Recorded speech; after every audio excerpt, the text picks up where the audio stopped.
بیچاره و تنها، یکی لب تشنه در صحرا، یکی بی درد و بی پروا.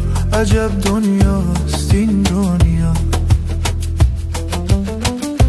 یکی چون ماهی در شست، یکی بی پول یکی پول مست، یکی بی پا یکی بی دست. عجب دنیاست این دنیا. یکی از آدمی دور است، ثروت مست و مغرور است، به فکرش از خدا زور است. عجب دنیاست این دنیا. عجب دنیاست این دنیا.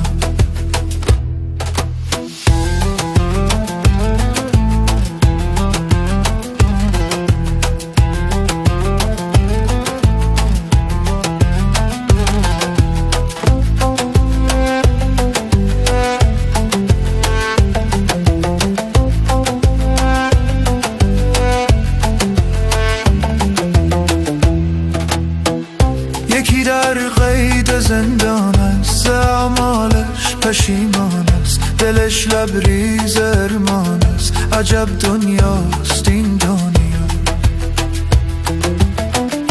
یکی از بچه بیزار است، یکی بر ناخنش زار است، به یاد بچه بیمار است. عجب دنیاست این دنیا. یکی دور از وطن باشد، چو گل دور از چمن باشد، که جان دور ز تن باشد. عجب دنیاست این دنیا. عجب دنیاست این دنیا.